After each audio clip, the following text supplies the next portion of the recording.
Oke, selamat pagi, salam sehat buat kita semua. Anak-anak ibu, pastikan anak-anak ibu mengisi absen dengan memberi tanda like atau komen pada dinding Facebook video pembelajaran IPA pada pagi hari ini.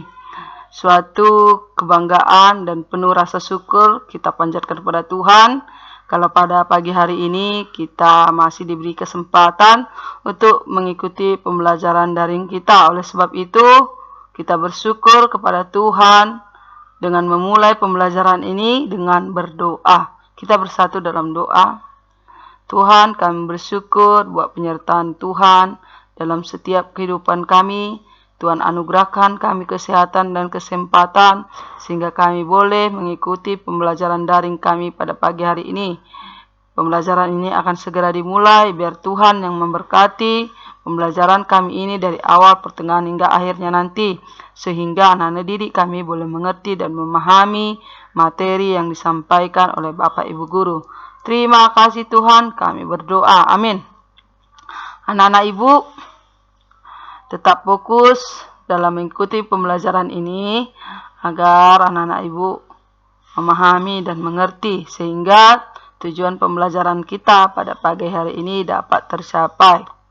Nah, adapun tujuan daripada pembelajaran kita pada pagi hari ini adalah sebagai berikut. Yang pertama, siswa dapat mengidentifikasi macam-macam gangguan dan kelainan pada tulang, otot, dan sendi manusia. Yang kedua, siswa mampu menyebutkan macam-macam gangguan dan kelainan pada tulang, otot, dan sendi manusia. Nah, itu tujuan pembelajaran kita pada pagi hari ini. Kita masuk pada bagian yang pertama, yaitu gangguan dan kelainan pada tulang. Yang pertama, ada yang kita sebut sebagai fraktura. Adalah patah tulang karena kecelakaan atau jatuh. Yang kedua, fisura adalah retak tulang karena benturan benda keras. Yang ketiga, rakitis adalah penyakit tulang akibat kekurangan vitamin D sehingga kakinya berbentuk X atau O. Yang keempat, ada osteoporosis adalah penyakit keropos tulang karena kekurangan fosfor dan kalsium. Nah, untuk osteoporosis umumnya diderita oleh orang-orang yang sudah lanjut usia, ya. Kemudian yang kelima, kelainan akibat sikap atau kebiasaan duduk yang salah. Ini ada 3. Yang pertama nanti ada skoliosis. Adalah kelainan tulang belakang membengkok ke samping. Yang kedua, kifosis adalah kelainan tulang belakang terlalu melengkung ke belakang. Yang ketiga, lordosis adalah kelainan tulang belakang melengkung ke depan. Nah, itu dia.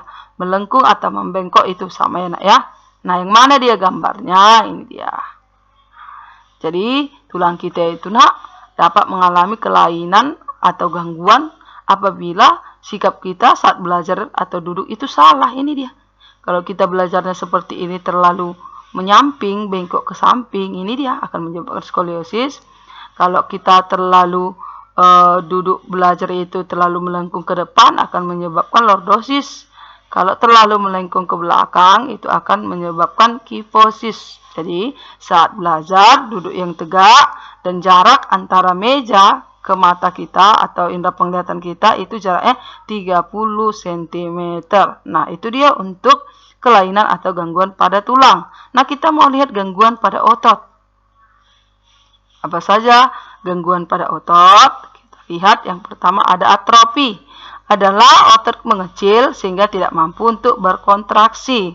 Kemudian hipertrofi adalah pembesaran otot akibat bekerja terus-menerus secara berlebihan, ya. Kemudian yang ketiga, tetanus adalah kejang otot yang disebabkan oleh infeksi bakteri Clostridium tetani. Nah, ini penyebab utamanya. Ibu perlu memberi informasi tambahan karena ini sering terjadi pada anak-anak ya, ketika anak-anak ibu bermain di rumah atau adiknya tidak menggunakan alas kaki atau sendal, tidak sengaja terinjak paku yang sudah berkarat. Ini hati-hati anak, harus segera dibawa berobat ke puskes terdekat untuk mendapatkan suntikan tetanus atau TT. Karena nanti kalau tidak dapat menyebabkan kejang otot, ya, karena infeksi bakteri Clostridium tetani.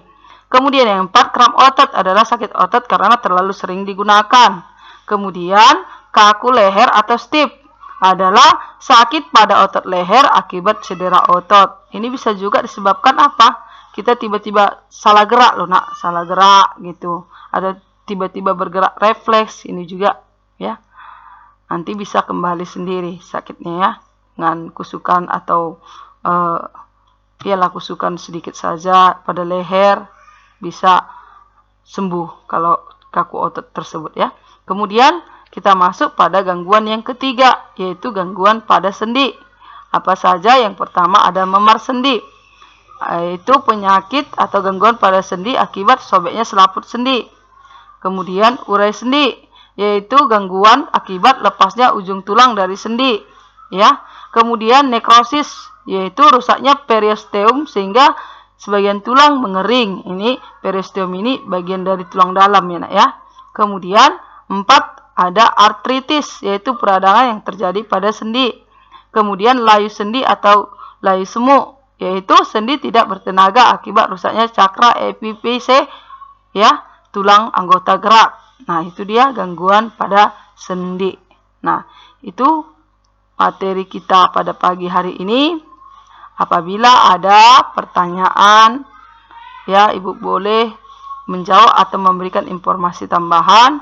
Kamu boleh memberi pertanyaan di WA Group atau jaringan pribadi Ibu langsung. Nanti akan Ibu jawab. Nah, untuk tugas kita pada pagi hari ini ada 5 ya. Yang pertama, penyakit peradangan pada sendi disebut. Itu pertanyaan yang pertama ya. Jadi soal kita pada pagi hari ini ada 5, tapi nak isian, bentuk soalnya berupa isian ya. Yang kedua, kejang otot disebabkan oleh infeksi bakteri Clostridium tetani disebut. Kemudian penyakit tulang akibat kekurangan vitamin D sehingga kaki berbentuk X atau O disebut penyakit titik. Keempat, kelainan tulang akibat terlalu bengkok ke samping disebut. Oke, yang keempat ya nak ya. Dan yang terakhir, kelainan otot yang mengecil sehingga tidak mampu berkontraksi disebut. Itu dia.